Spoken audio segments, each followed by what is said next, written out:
કલ્પના કરો કે એક માણસ પોતાની આખી જિંદગી લગભગ 40 વર્ષ સતત દોડધામ કરે છે, દિવસ રાત જોયા વગર બસ કામ જ કરે છે. પોતાની ઊંઘ અને મનની શાંતિનું બલિદાન આપીને. બરાબર. અને આખરે તે એક બહુ મોટી કંપનીમાં સૌથી ઊંચી પોસ્ટ પર પહોંચી જાય છે. તેનું બેંક એકાઉન્ટ છલકાઈ રહ્યું છે, એકદમ આલિશાન બંગલો છે, સમાજમાં જબરજસ્ત પ્રતિષ્ઠા છે. હા, જેને આપણે આજની ભાષામાં અલ્ટિમેટ સક્સેસ કહીએ છીએ. સાચી વાત. પણ પછી એક સવારે તે જાગે છે અને અચાનક તેને અંદરથી એક ભયંકર ખાલીપો અનુભવાય છે. જાણે કે અંદર બધું જ શૂન્ય છે. અરે રે, મતલબ એને સમજાય છે કે આખી જિંદગી જેની પાછળ દોડ્યો તે હાથમાં આવ્યા પછી પણ કોઈ જ સંતોષ નથી આપી રહ્યો. એક્ઝેક્ટલી. મેં ક્યાંક વાંચ્યું હતું કે આ તો જાણે એવી વાત થી કે તમે આખી જિંદગી મહેનત કરીને સીડીની ટોચ પર પહોંચો અને ત્યાં પહોંચ્યા પછી ખબર પડે કે અરે, આ સીડી તો ખોટી દિવાલ પર ટેકવેલી હતી. ઓહો, આ બહુ જ સચોટ ઉદાહરણ છે. બહુ જ ડીપ વાત છે આ. હા ને, આપણે સૌ આવી જ રીતે દોડધામ કરીએ છીએ, પણ અંતે કશું ખૂટતું હોય તેવું કેમ લાગે છે? આજના આપણા આ વિશ્લેષણમાં આપણે બરાબર આ જ વિષય પર ઊંડાણપૂર્વક ચર્ચા કરવાના છીએ. તાજેતરમાં મેં સેમ્યુઅલ આર પરમાર દ્વારા લખાયેલું પુસ્તક વ્યક્તિગત મનન સભા શિક્ષક વાંચવાની શરૂઆત કરી. બહુ જ પ્રખ્યાત પુસ્તક છે આ.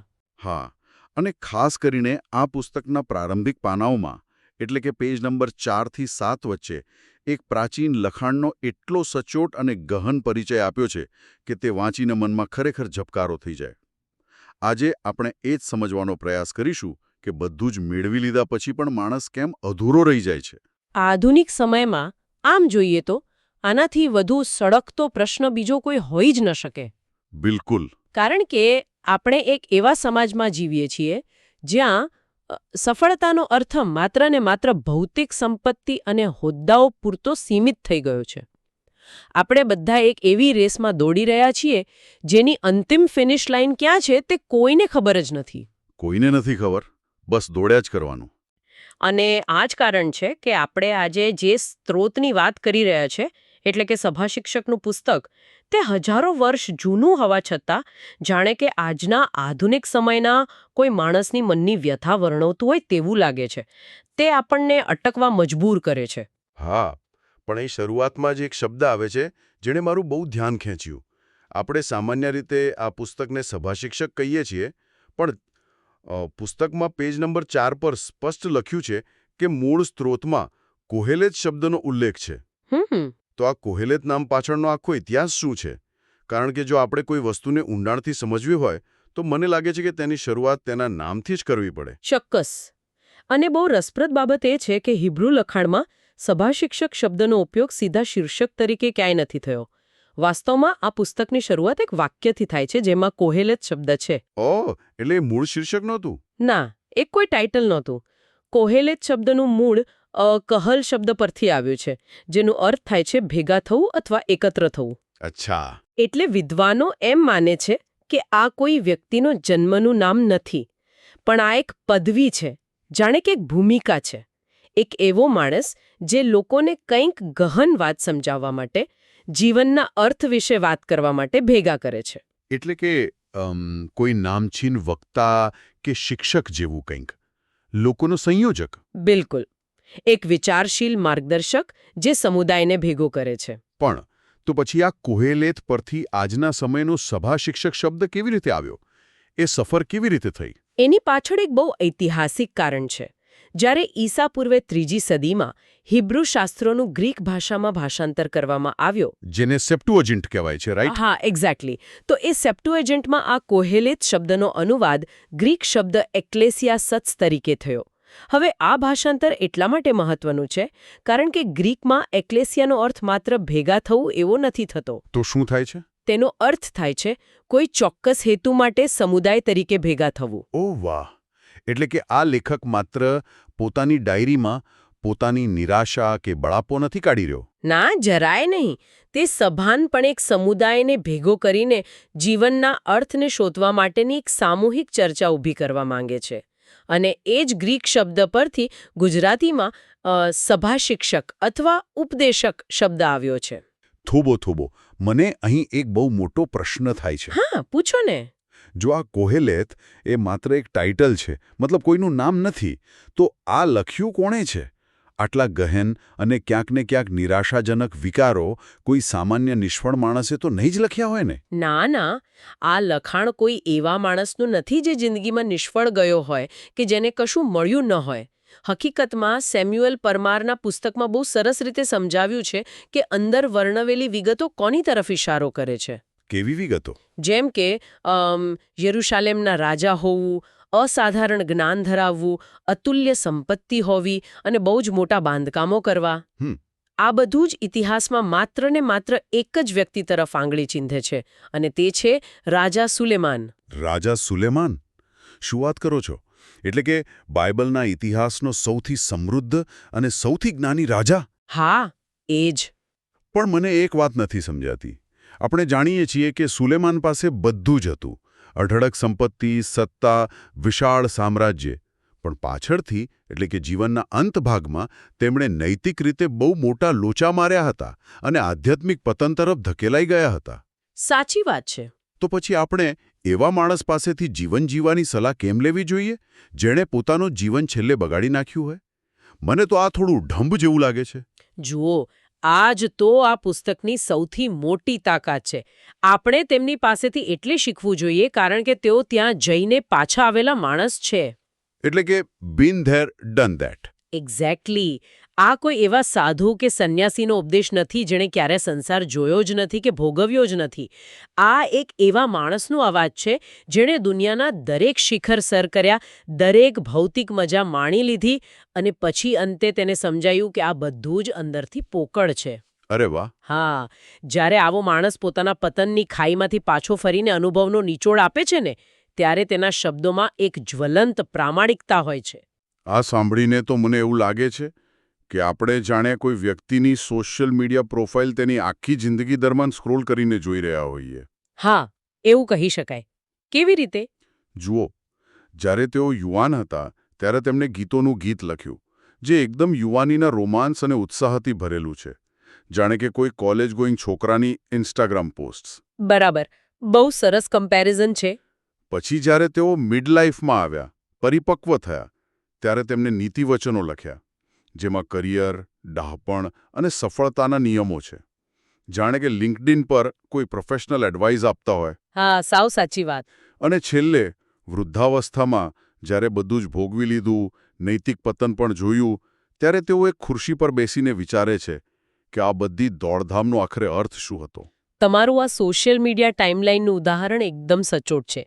આખી જિંદગીના તબક્કાઓ આમાં દેખાય છે. અને આ જ કારણ છે કે સભા શિક્ષકના પુસ્તકનો સૂર આટલો ગંભીર છે. કારણ કે આ કોઈ ઉત્સાહી યુવાનની વાતો નથી. આ એક અનુભવી અને પછતાવો કરી રહેલા વૃદ્ધ રાજાના અંતિમ તારણો છે. તો પછી એ પુસ્તકનો મૂળ હેતુ શું છે? કારણ કે પહેલી નજરે વાંચતા તો એવું જ લાગે છે કે જાણે બધું જ ખરાબ છે, બધું જ નકામું છે. શું આ પુસ્તક આપણને તારણ પામવાનો કે ધાર્મિક રીતે સાચું જીવન જીવવાનો કોઈ સંપૂર્ણ સિદ્ધાંત આપે છે? ના, બિલકુલ નહીં. અને સેમ્યુઅલ પરમારના વિશ્લેષણમાં આ બાબત બહુ જ સ્પષ્ટતાથી સમજાવાય છે. આ પુસ્તક શું નથી કરતું તે જાણવું વધુ જરૂરી છે. આ પુસ્તક કોઈ ધાર્મિક નિયમાવલી કે આધ્યાત્મિક મુક્તિ મેળવવાની સ્ટેપ બાય સ્ટેપ ગાઈડ નથી. એ તેનું કામ જ નથી. તે વિશ્વાસના જીવનનું કોઈ વિગતવાર વર્ણન પણ નથી આપતું. તો પછી આ પુસ્તક કરે છે શું? જો એ ગાઈડ નથી તો શું છે? તે જીવનના અર્થને શોધવાના આપણા જૂઠા માપદંડોને હથોડા મારીને તોડી પાડે છે. ઓહ, આપણા ભ્રમ ભાંગે છે. જો ખૂબ બધી મજા કરીશું તો સંતોષ મળશે, જો મોટી મોટી ડિગ્રીઓ મેળવીશું તો શાંતિ મળશે, અથવા જો અઢળક પૈસા કમાઈ લઈશું તો જીવન સાર્થક થઈ જશે. હા, આજ તો આજનો મંત્ર છે. બરાબર.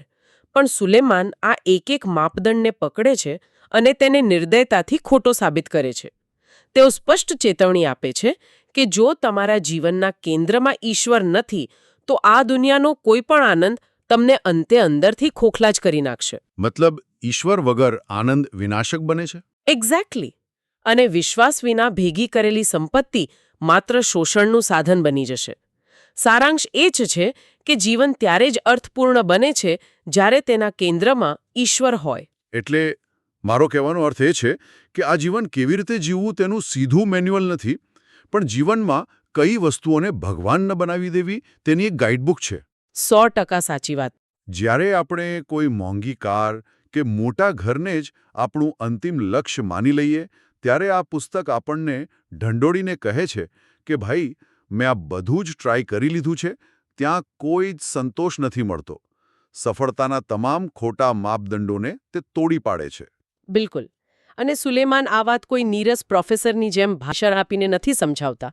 તેમની વાત રજૂ કરવાની રીત એટલી માર્મિક છે કે તે સીધી હૃદય સોંસરવી ઉતરી જાય છે. એવું છે? હા, તેમણે માત્ર એક જ પ્રકારે લખાણ નથી કર્યું, પણ પોતાના સંદેશને ધારદાર બનાવવા માટે અલગ-અલગ સાહિત્યિક શૈલીઓનો એક હથિયાર તરીકે ઉપયોગ કર્યો છે. આ હિબ્રુ ડહાપણ સાહિત્યનો એક બહુ જ મહત્વનો ભાગ છે. આ સાહિત્યિક શૈલીઓ વિશે થોડી વાત કરીએ, કારણ કે એ ખરેખર બહુ રસપ્રદ લાગે છે. સેમ્યુએલ પરમારના પુસ્તકમાં પાના નંબર 6 અને 7 પર આ શૈલીઓની ચર્ચા છે. તેમણે પોતાની વાત વાચકના મગજમાં ઉતારવા માટે કઈ કઈ તરકીબો વાપરી છે? મુખ્યત્વે 5 શૈલીઓનો ઉલ્લેખ છે. સૌથી પહેલો હથિયાર છે કાવ્યાત્મક સમાંતર, એટલે કે પોએટિક પેરેલેલિઝમ. કાવ્યાત્મક શૈલી? હા. તેઓ સીધું કહેવાને બદલે એવી કવિતાઓ રચે છે જે વાચકને નિઃશસ્ત્ર કરી દે છે. દાખલા તરીકે, તેઓ કહે છે, એક પેઢી જાય છે અને બીજી પેઢી આવે છે, પણ પૃથ્વી સદા ટકી રહે છે. અહીં તેઓ કુદરતની અનંતતા અને માણસના જીવનની ક્ષણભંગુરતા વચ્ચેનો વિરોધાભાસ ઊભો કરે છે. આ વાક્ય ખરેખર અંદર સુધી વાગી જાય તેવું છે. એટલે કે પર્વતો અને નદીઓ હજારો વર્ષોથી ત્યાં જ છે, જ્યારે માણસ માત્ર 60 કે 70 વર્ષ માટે આવે છે, મોટો અહંકાર કરે છે અને પછી માટીમાં ભળી જાય છે. સાચી વાત છે. આ વિચાર આપણા અહંકારને ઓગાળી નાખે છે. બીજું હથિયાર કયું છે? બીજું છે મનનીય વર્ણન, એટલે કે મેડિટેટિવ પ્રોઝ. આ કોઈ અંગત ડાયરી વાંચતા હોઈએ તેવો અનુભવ કરાવે છે, જ્યાં લેખક પોતાની જાત સાથે જ ઊંડાણપૂર્વક વાતો કરી રહ્યો હોય. એટલે એકદમ પર્સનલ રિફ્લેક્શન. હા, બિલકુલ. અને ત્રીજી શૈલી છે આત્મકથાત્મક વર્ણન. મારા મતે આ સૌથી પ્રભાવશાળી છે. કેવી રીતે? કારણ કે તેઓ એવું નથી કહેતા કે તમારે મહેલ ન બનાવવા જોઈએ. તેઓ કહે છે, મેં મારા માટે મોટા મહેલો બનાવ્યા, મેં મારા માટે બગીચાઓ બનાવ્યા, મેં સોનું ચાંદી ભેગું કર્યું. મતલબ, લેખક પ્રથમ વ્યક્તિ તરીકે બોલે છે. આ તો જાણે આજના સમયના કોઈ મોટા સીઈઓ કે સેલિબ્રિટીના ઇન્ટરવ્યૂ જેવું લાગે છે, જે કબૂલી રહ્યા હોય કે મેં આખી દુનિયા જીતી લીધી, બધું જ મેળવી લીધું, પણ અંદરથી બધું ખાલીખમ છે. આ બહુ જ રિલેટેબલ છે. બરાબર છે. અને આ રીતે બોલવાનો ફાયદો એ છે કે વાચકને એવો અનુભવ થાય છે કે ભાઈ, આ માણસે પ્રયોગ કરી લીધો છે અને તેનું પરિણામ શૂન્ય આવ્યું છે. હા, એટલે કે મેં લેબોરેટરીમાં અખતરો કરી લીધો છે, તમે હવે આ જ અખતરામાં તમારો સમય ન બગાડો. એક્ઝેક્ટલી. હવે ચોથી શૈલીની વાત કરીએ તો તે છે નીતિવચનો અથવા સૂત્રો. એટલે પેલી ટૂંકી કહેવતો? હા, બહુ જ ટૂંકા, પણ સચોટ, યાદ રહી જાય તેવા વાક્યો. કોઈ બહુ મોટા સત્યને માત્ર થોડા શબ્દોમાં મૂકી દેવું. જેમ કે આ પુસ્તકનું હાર્દ સમાન વાક્ય, વ્યર્થતાની વ્યર્થતા સઘળું વ્યર્થ છે. આ વ્યર્થતા શબ્દ બહુ વજનદાર છે. હિબ્રુમાં તેનો અર્થ વરાળ કે ધુમાડા જેવો થાય છે ને? બિલકુલ. જેમ વરાળને તમે જોઈ શકો છો પણ મુઠ્ઠીમાં પકડી નથી શકતા. ભૌતિક સુખો પણ એવા જ છે. દૂરથી બહુ આકર્ષક દેખાય છે, પણ જ્યારે તમે તેને પકડવા જાઓ ત્યારે હાથમાં કંઈ જ આવતું નથી. બહુ જ સાચી વાત કહી. અને પાંચમી શૈલી કઈ છે? છેલ્લી શૈલી છે દાર્શનિક પ્રશ્નોત્તરી, એટલે કે ફિલોસોફિકલ ક્વેશ્ચન્સ. તેઓ અસ્તિત્વને લગતા ગહન પ્રશ્નો સીધા પૂછે છે.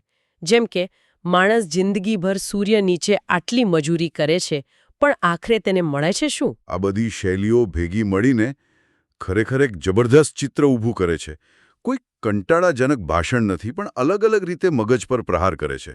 હા, અને એટલે જ આ પુસ્તક આટલું જીવંત લાગે છે. પણ હવે મને એક બહુ મોટો સવાલ થાય છે. પૂછો ને. આ એક રાજાની અંગત ડાયરી છે, જે આજથી હજારો વર્ષ પહેલા લખાઈ હતી. આજે આપણા આધુનિક સમયમાં અને ખાસ કરીને નવા કરારના વિશ્વાસના સંપૂર્ણ ધાર્મિક માળખામાં આ વિચારો ક્યાં બંધ બેસે છે? કારણ કે આમાં તો બહુ જ નિરાશા દેખાય છે. શું આ નવો કરાર અને સભાશિક્ષક એકબીજાની વિરુદ્ધ નથી જતા? બહુ સારો પ્રશ્ન છે. જો આપણે આને વિશાળ પરિપ્રેક્ષ્યમાં જોઈએ તો નવા કરારના લેખકો અને સભા શિક્ષક બરાબર એક જ તરંગો પર વાત કરે છે. કોઈ વિરોધાભાસ નથી. એવું છે? કેવી રીતે? તમારે માત્ર એ સમજવાની જરૂર છે કે આ પ્રાચીન લખાણ કઈ રીતે નવા કરારના સત્યોનો પાયો નાખે છે. ઉદાહરણ તરીકે નવા કરારમાં યાકૂબનો પત્ર છે. તેમાં ભવિષ્યની અનિશ્ચિતતા વિશે બહુ જ સચોટ વાત છે. યાકૂબ કહે છે કે અમુક લોકો બહુ અહંકારથી કહે છે કે કાલે અમે ફલાણા શહેરમાં જઈશું, ત્યાં વ્યાપાર કરીશું અને બહુ નફો કમાઈશું. આપણે બધા આવું જ પ્લાનિંગ કરતા હોઈએ છીએ. બરાબર. ત્યારે યાકૂબ તેમને ટોકે છે કે તમને તો એ પણ ખબર નથી કે આવતીકાલે તમારું જીવન કેવું હશે.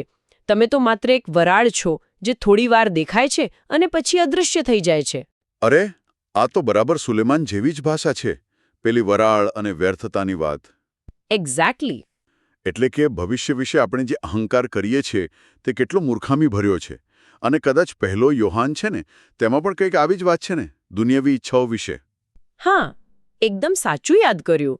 પ્રથમ યોહાન 2:15-17 સ્પષ્ટ ચેતવણી છે કે આ દુનિયા અને તેની તમામ ઈચ્છાઓ ધીમે ધીમે નાશ પામી રહી છે. સુલેમાન જે વાતને વ્યર્થતા કહે છે, યોહાન તેને નાશવંત દુનિયા કહે છે. બંને સમાંતર જ છે. તો પછી આ બંને વચ્ચે તફાવત શું છે? તફાવત માત્ર દૃષ્ટિકોણનો છે. સુલેમાન બધું જ ધૂંધળું જુએ છે, કારણ કે તેઓ માત્ર સૂર્ય નીચેના જીવનની, એટલે કે ભૌતિક દુનિયાની જ વાત કરે છે. જ્યારે નવો કરાર આપણને સૂર્યની ઉપરના, એટલે કે પુનરુત્થાન અને અનંત જીવનની એક સ્પષ્ટ આશા આપે છે. સમજાયું. પણ આશા ભલે અલગ હોય, બંનેનો અર્થ તો એક જ છે કે ઈશ્વર વગર આખી દુનિયા જીતી લેશો તો પણ અંદરથી ખાલી જ રહેશો. સભા શિક્ષકનું મુખ્ય ડાહા પણ યથાવત જ રહે છે. આ વાત ખરેખર હચમચાવી મૂકે તેવી છે. સુલેમાન પુસ્તકમાં એક જગ્યાએ બહુ જ સુંદર રૂપક વાપરે છે. પવનને પકડવાનો પ્રયાસ. હા, બહુ ફેમસ ફ્રેઝ છે. જરા વિચારો, તમે પવનને પકડવા માટે દોડો છો. તમે પૂરી તાકાતથી તમારી મુઠ્ઠી બંધ કરો છો. તમને એમ કે હશ, પવન પકડાઈ ગયો.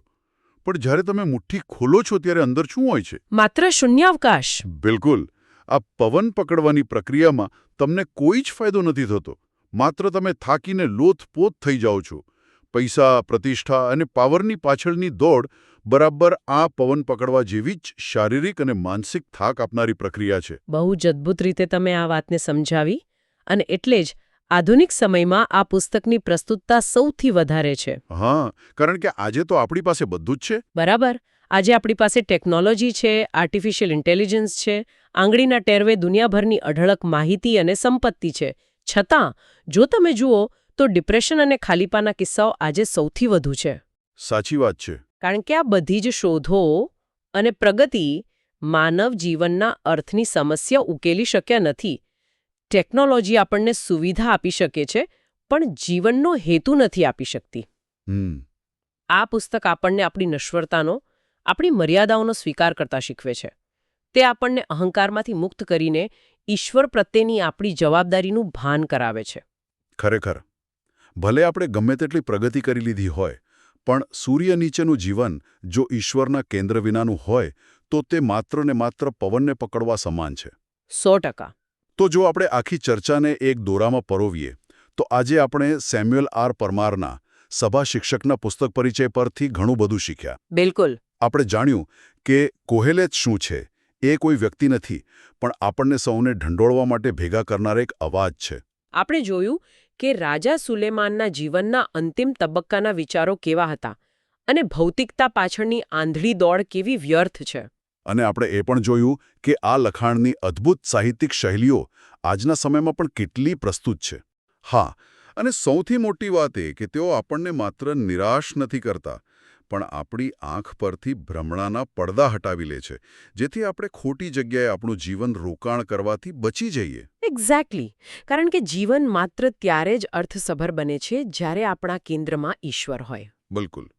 આજના ઊંડાણપૂર્વક વિશ્લેષણને પૂરા કરતા પહેલા હું એક અંતિમ વિચાર તમારી સમક્ષ મૂકવા માંગુ છું. ચોક્કસ. જરા શાંતિથી વિચારજો. જો દુનિયાના સૌથી શક્તિશાળી, સૌથી બુદ્ધિશાળી અને સૌથી અમીર માણસે બધું જ પામી લીધા પછી પોતાની જિંદગીના છેલ્લા શ્વાસ વખતે એ કબૂલ્યું હોય કે કેન્દ્રમાં ઈશ્વર વિનાની દરેક સિદ્ધિ માત્ર એક શૂન્ય છે, તો અત્યારે આ ક્ષણે આપણા પોતાના જીવનમાં આપણે એવો કયો પવન પકડવા માટે રાત દિવસ એક કરી રહ્યા છીએ? આપણે એવી કઈ ખોટી દિવાલ પર સીડી લગાવીને થાકી રહ્યા છીએ જેને આજે જ અત્યારે જ પડતી મૂકવાની જરૂર છે? શું આપણું કેન્દ્ર યોગ્ય જગ્યાએ છે ખરું? બહુ જ ઊંડો પ્રશ્ન છે આ. હા, અને આ પ્રશ્નનો જવાબ આપણે સૌએ પોતાની જાતને આપવાનો છે. આવજો અને આના પર ચોક્કસ વિચારતા રહેજો.